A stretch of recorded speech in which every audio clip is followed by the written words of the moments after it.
Class 14.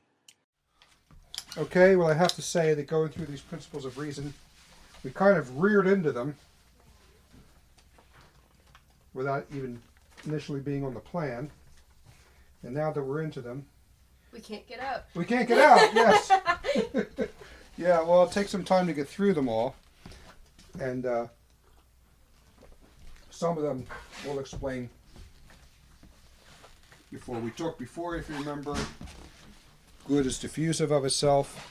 Principle of subsidiarity. What's the principle of subsidiarity? Without looking at your notes. What can be done by the lower should not be done by the higher. Correct. Can you say that with rolling your R? Because I can't roll my R's. Correct. That's it. Yeah. So, yeah.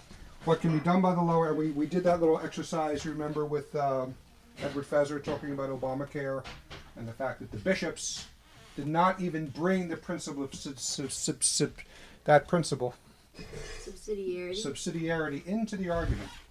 The only thing they cared about is it should be anti-abortion, which is, at least they said that much, but it shows the deficiency of their approach and deficiency of their thinking. You hate to say it, but it's the way it is. Okay, now so that was principle number 17. We're going to go back to principle 16, which is, I mean, these are really basic. The same cannot be the reason of opposites. That is plural, right? Yes, plural. And what is this the principle of? That's the principle of reason. Number 16. The same cannot be the reason of opposites. So, if you, and this is an example that will hit home, if you have a lit cigarette around gasoline, it will explode. If it touches or if the fumes catch, it explodes. The same. So if I'm a gas station attendant. Oh my gosh, we did experience this. Yeah. Okay, sorry, go on. If I'm a gas station attendant and I come out to pump my customer's gas with a lit cigarette in my mouth, I can claim that I'm not going to have the effect of an explosion simply because I'm stupid enough to do it. And so the same cannot be. So it's not that sometimes, you know, if you touch cigarette to gasoline, you will have an explosion, and if you touch cigarette to gasoline, you won't have an explosion. The same cannot be the reason of opposites. It's really another application of what? A thing cannot be and not be at the same time. That's right. It's another application of the principle of double effect. Okay. That's not the principle of double effect. Not the principle of double effect. The principle of non-contradiction, right? Yeah, because principle of double effect is on the sheet. That's what got me thinking about it. So there we are. Yeah, the same cannot be the reason of opposites. There is. Do you know the famous line from Einstein where he defines insanity? Oh, insanity is the art of looking for something in the same place and expecting different results. Or well, something. it's insanity is you keep doing the same thing over and over and over, and each time you expect different results. I must be totally insane. So that's but that's another way of saying the same cannot be the reason of opposites. Okay. So that's pretty self-explanatory, and we will move on, because now, not all the way through to the end, but now we're going to start touching on some principles of reason that apply to the moral order as well. A lot of these are just, these earlier principles of reason have to do with being itself and the nature of being. These we're going to move into the principles of moral order, which is the first one. The first principle of the practical order is good ought to be done and evil avoided. So he's got that entire sentence for number 18. The first principle of the practical order, good ought to be done and evil avoided. We should always strive to do what is right. We should always strive to do what is good. We should always try to avoid doing that which is evil. The entire moral law. In fact, I remember hearing a lecture from Monsignor William Smith, and he was talking about some basic issues of moral theology, and he came back to the first principle. Goes back to the first principle: good must be done, evil avoided. This also is a way. I think the Hippocratic Oath in medicine, at least it used to say, first do no harm. Whew, I bet they took that out now. First do no harm. Yeah. That immediately. Well, you can't be an abortionist. Or euthanasia. Or euthanasia or anything. First do no harm. But first do no harm. So good is to be done, evil avoided. Everything in the moral order really comes down to that principle. And that's why Dr. Waters on the sheet here has it as the first principle of the practical order. Good ought to be done and evil avoided. Now, here's an interesting one that I don't know if we've ever talked about at the table or anything. Number 19, that which can be all does be none of the many which it can be. Oh, shall I write that down? Yes, please. Okay, it sounds like Ebonics in a way. Where's the pen? Okay. That which can be all does, it's actually much easier to understand than you might think. Does be none of the many which it can be. All right? And the best way to do it is, I'm going to give an example of contrasts. Your eye, your power of sight, and especially now we're talking about the eye itself, the mechanism that you use in order to see. Those windows that bring everything in. Your eyes can see what? Everything. Just some of the colors that are out there, or all of them? All of them. You see all of them. Okay. What happens if you put on a pair of amber sunglasses? Everything goes amber colored. Everything goes amber colored.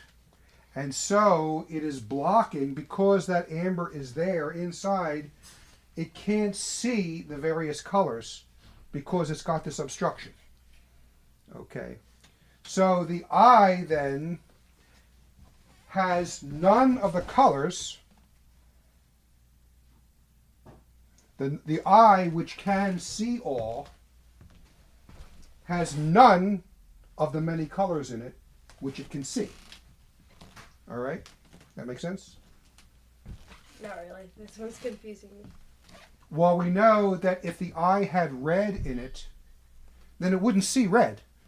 When it looked at ever look at something through red sunglasses? Ever look at red through red sunglasses? Yeah, you can't see it. It turns white. Yeah. You can't see it because the red is there. Oh. The red is blocking it, and so it can't really. You're obstructing your many because it's got red in it. Your eye, in a sense, has red in it when those glasses are on. But with the glasses off, right? With the glasses off, your eye is open to all of the colors because it doesn't have any of the colors inside of it as part of it. Mm-hmm. Right? Does that make sense? Yes. Yes, okay. Our intellect operates the same way. You can picture an elephant, and you can picture a giraffe, and you can picture a pogo stick, and the Empire State Building, and an amoeba, and a rotting hamburger, and the Burlington-Bristol Bridge, and Mommy's face, and all these. You can picture all of those. You have all those, And the reason you can is because your intellect, which can be all, is none of the many which it can apprehend. Understand? So if we had in our intellect these things, then it would block, as part of our intellect, it would block us from seeing the everything. So that's basically what that means. That which can be all does be none of the many things that it can be. The problem is, I know Dr. Waters brought this in during philosophical psychology to explain a few things. He definitely brought it in to explain how the intellect, the fact that the intellect is open to all reality because there's nothing inside hindering it, hindering the reception. And he brought it in, he probably brings it into epistemology too, but that's the only example I can think of. The next, we covered this briefly before when I was giving you some of the examples from when we first started this. How much more efficacious is some intellect, so much more from few does it gather many. Did you repeat that one slowly? Yes. How much more efficacious is some intellect,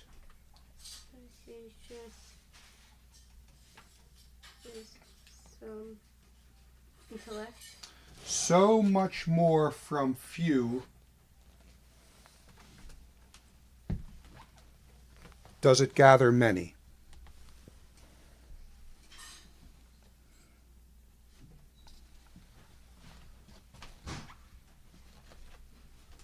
Okay. So the stronger and the more powerful a being's intellect is, that gives them the ability to start with only a couple of points and to be able to gather all this information from just a couple of points. Like Sherlock Holmes. I was just going to say, who comes to mind immediately? Oh gee, I wonder. Sherlock Holmes, he's a great example. He looks at cigar ash and he can tell who the person is who committed the crime, especially if it's cigar ash. Back then, these various cigarette manufacturers had their names stamped on it. But even without the name, he could tell the cigar ash. He knew tire tracks of bikes from these little pieces of clues. Or he would pull a few pieces together. He would pull a few pieces in, like the Red-Headed League. Pull just he had a couple of pieces to work with, and he was able to build the entire structure of what was about to happen and able to prevent it. Okay?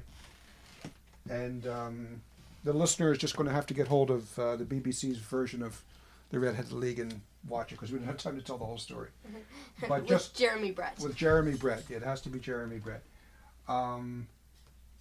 But this also is, you'll notice with very intelligent people, you don't have to give them 700 explanations.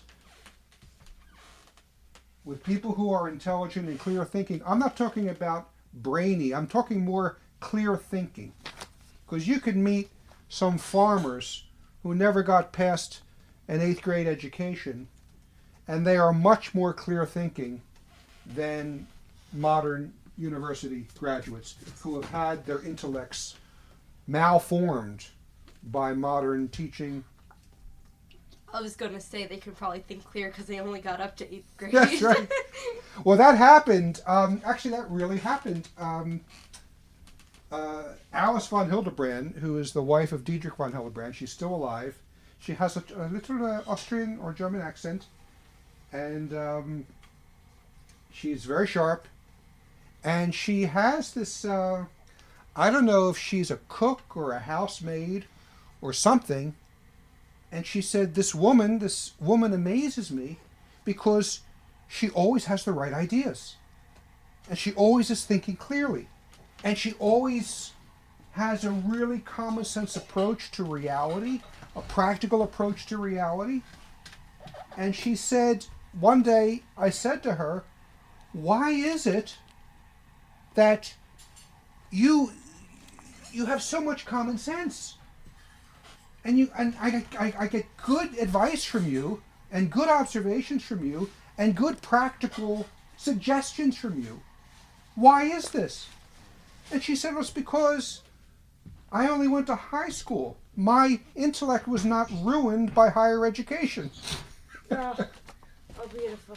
Beautiful, beautiful. And so this also is one of the reasons why it is so important to study philosophy and important to understand principles of reason, principles in general, and then think according to principles.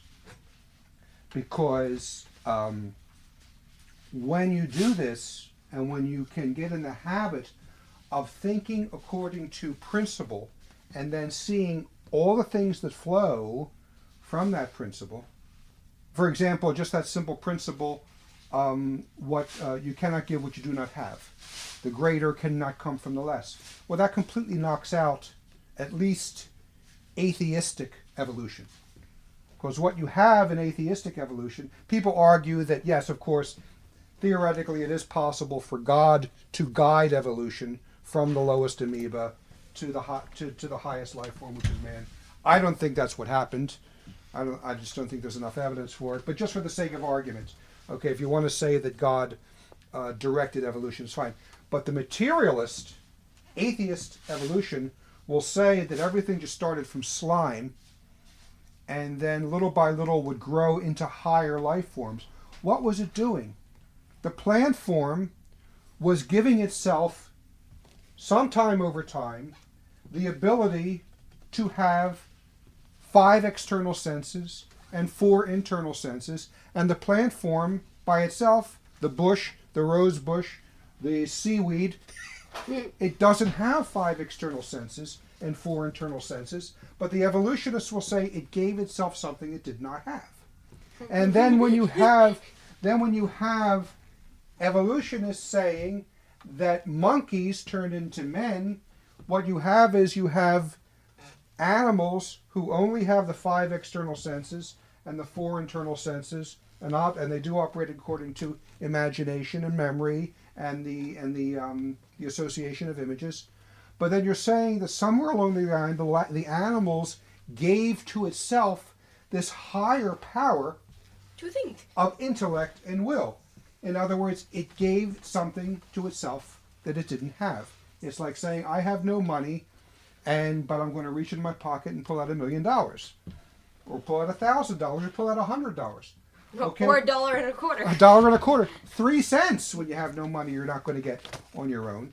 So the fact that simple principle of reason, the greater does not come from the less, the simple principle of reason that you can't give something that you do not have, it just knocks out the entire atheistic, materialistic evolution view of creation, which is the prevailing viewpoint in modern education, in universities, secular universities, and probably most Catholics anymore. So this is why this is such a great principle. How much more efficacious is some intellect, so much more from the few does it gather many. Just from those 2 principles that I enunciated. You can't give yourself something you do not have. The greater does not come from the lesser. You have completely annihilated. Good. You have completely rejected, maybe not annihilated, because to annihilate it you have to convince others. But you have completely rejected and understood the falsity of this evolution argument that millions and millions and millions and millions of dollars each year is spent trying to prove it, trying to insist that it is where we came from. So, and that's also why proper philosophy is important, because you think according to principle and not according to emotion, and it gives you a basic principle that covers many things. This one simple principle covers many things. The trend today is for people to have really no overarching worldview. Everything is, well, I like that, so I think it's okay. I don't like that, so I think it's wrong.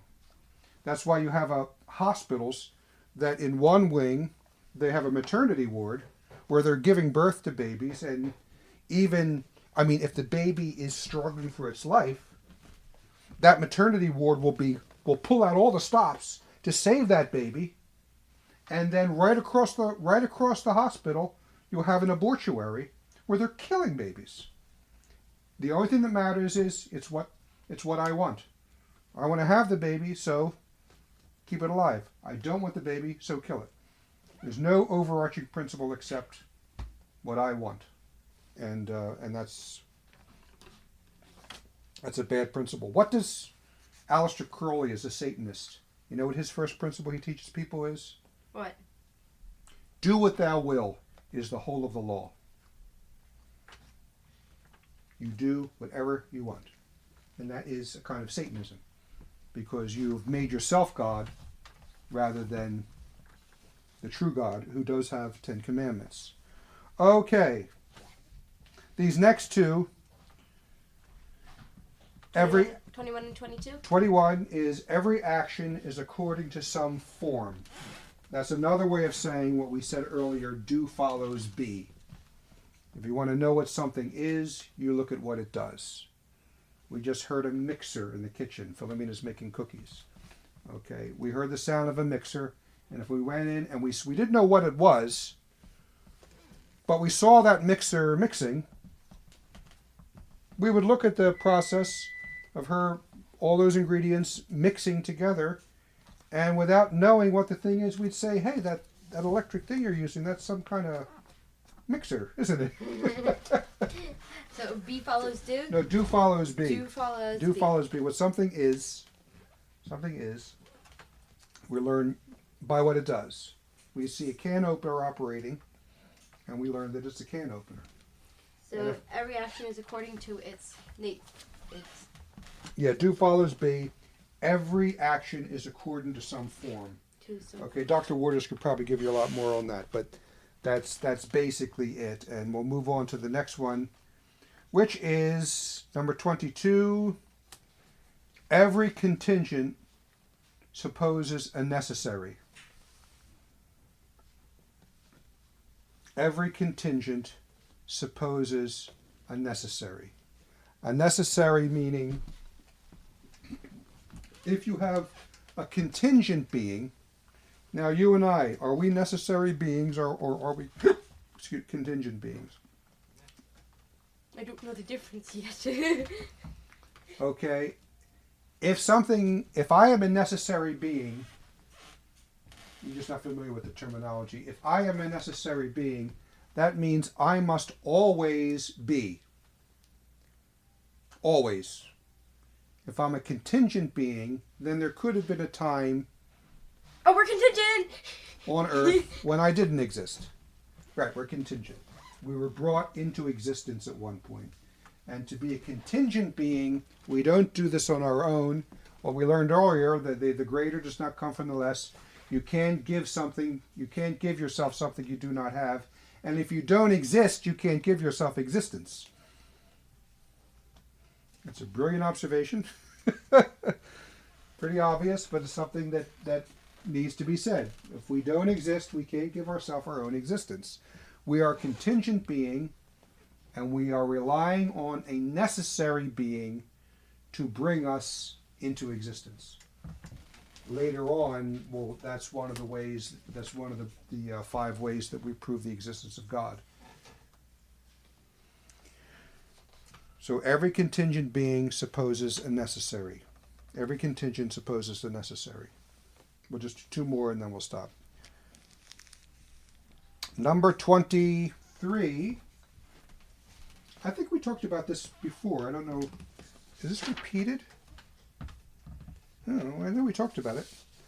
There can be no coordination without subordination. There can be no coordination without subordination. If you have any activity that have a multiple of persons or a multiple of parts, they have to work together, and they have to work together according to some sort of hierarchy, according to something being the directing principle, and then everyone else subordinating themselves or itself, like the parts of a car, to that subordinating principle. Okay. Yeah, it's brain cake. Yes, it's exactly it. There always has to be somebody who organizes the picnic. There has to be somebody who organizes the birthday party. There has to be somebody conducting the orchestra. There has to be somebody leading the dance class. There has to be a coach in basketball teams, some person who is giving the overall direction, and then everyone else subordinating, not because that they're some sort of slaves or inferior or not equal to the coach, but you can only have one voice given direction. And from an animal perspective, you need one sheepy to lead them all. Yeah, well, that's something that's built into nature. Yeah. So there is no coordination without subordination, and that is why it's like in Yes, Prime Minister, when everybody's in charge, then no one's in charge. And there are instances too where somebody is, working, because because that coordination has to be ordered. There are systems there are places where, in various places of employment where a person is working for, they think they have one boss, but the way it works out, it seems they have three, and one is given different orders from the other, and then they don't know what to do. And they spin their wheels, and then they end up in trouble because they did something for this person that they should have done for that, and they quit. We're having like multiple doctors. Yes. So yeah, that's right. Yeah. That's a problem with modern medicine too. You go to multiple doctors and they don't talk to each other about you. So I saw this with Brother Joseph. And they will prescribe medicine. One prescribes this, the other prescribes that, and they form this cocktail inside the person just that blows their eyes out. I mean, it's just, I saw it happen with Brother Joseph. So so there can be no coordination without subordination. And so that's explanatory itself. Again, the conductor of an orchestra. And it's like, even when people hang out together, oftentimes there's one leader.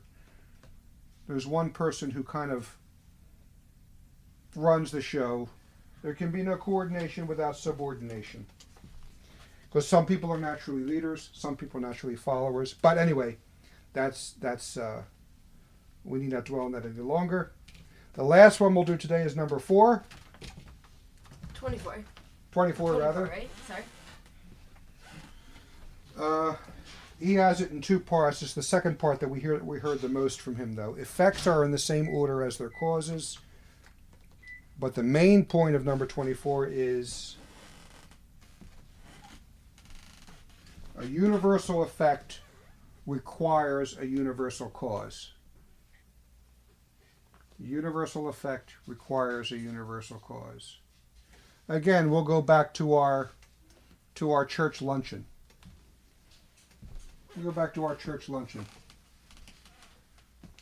We all meet together for a church luncheon. And then the next day, more than half the people who were at that church luncheon end up with the same stomach disorder. Practically everybody ends up with the same order. You have this universal effect. There must be a universal cause. It must have been the egg salad. Everybody who had egg salad ended up with this effect. We had something happen like a universal effect requires a universal cause. We had something like that happen many years ago in Philadelphia at the Bellevue Stratford. It just destroyed the reputation of the Bellevue Stratford. It was called Legionnaire's disease. And there was a group of, I don't know if it was the Foreign Legion, I forget which type of legion they were, but they were staying, and it was a national get together. So people came from all over the country. And then when they went back home, they all started to get this weird disease. I forget what it was. But they all had, not they all, but many of them had all the same effects. This one, this. So they were able to, and so instinctively they knew this principle. A universal effect requires a universal cause. And so therefore, they were all at the Bellevue Stratford. There's something at the Bellevue Stratford that got this thing into their system. And it was a long time before they finally worked it out. You know what it was? A dead mouse. No. No, it was a problem in plumbing where the air conditioning draining water was getting into the tap water, the drinking water. Something along those lines. That's toxic. Yeah, but that's why some people died from it. And they knew a universal effect requires universal cause. This is also one of the reasons why we know, getting back to our dear Second Vatican Council, that it was the council that caused the problem. Why? Because the effect in the church worldwide since the council has been disastrous. I talked to a Vatican official who said, "Oh no, that's too simple. It's a too simplex explanation." Father Arthur B. Calkins, otherwise known as ABC, Father ABC. Father Arthur B. Calkins, "Oh no, that's too simplex. There's many socioeconomic phenomenon, and you know this principle. You know that's nonsense." The church was fairly healthy, even if it, or in Europe, it was a little tired, but at least it was healthy. Healthy enough. Along comes the Second Vatican Council. Along comes this brand new way of doing things. And what do we have? Catastrophe, chaos, churches shut down, convents closing, all over the world. A universal effect requires a universal cause. And it's just a common sense principle to point out that it was the council that caused it. So it's helpful too. It's helpful to understand a number of things once you think about this principle and then you start to apply it in daily life. So we'll stop at number 24, and hopefully next week we'll